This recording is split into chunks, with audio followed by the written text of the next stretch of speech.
Magic மாதிரி நடக்கும். நம்ம வாழ்க்கை நம்ம வாழவே இல்லைங்கிறது அதானே. அதனால தானே இதில் இன்ஸ்பயர் ஆகி இந்த லைனுக்குள்ளேயே நம்ம வந்தோம். இன்ஜினியரிங் படித்து ஐடி துறையிலேருந்து நம்ம ஏன் ஜோதிடர் ஆகிட்டோம் அப்படின்னா, நம்ம வாழ்க்கையை நம்ம வாழவே இல்லை. ஒரு பிரம்மையை கொடுக்குறார் கடவுள். நம்ம வாழ்க்கையை நாம தான் வாழ்கிறோம். நீங்கள் தான் மீடியா துறை வரணும்னு நினச்சி பிளான் பண்ணி வந்தீங்கன்னு நீங்களே நினச்சிக்குப்பா. நீ நினச்சிக்கோ, சந்தோஷம், நல்லா பண்ணு, இன்னும் மேலே பண்ணு. ஆனால் அந்த எண்ணத்தை விதைத்தவர் யார்? அவர் தான். அதுக்கு வேணுங்கிற அமைப்பை கொடுத்தவர் அவர் தான். யார்? கடவுள் என்று சொல்லக்கூடிய பரம்பரை. அவரோட டிசைன், அவரோட லாங்குவேஜை புரிஞ்சுக்கிறதா ஜோதிடம்.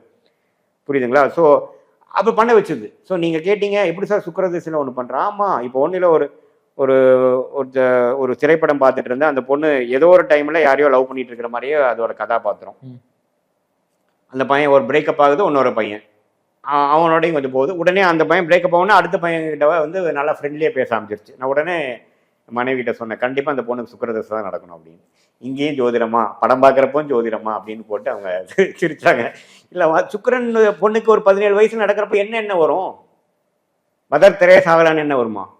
குட்டி சுக்கிரன். அப்படிதான். அந்த சுக்கிரனுங்கிறதே பார்த்தீங்கன்னா அந்த இன ஜெண்டர் விஷயங்கள், இன்ஃபாச்சுவேஷன், லவ், செக்ஷுவல் ஃபீலிங், இதெல்லாம் கொடுக்கக்கூடியதான் சுக்கிரன்.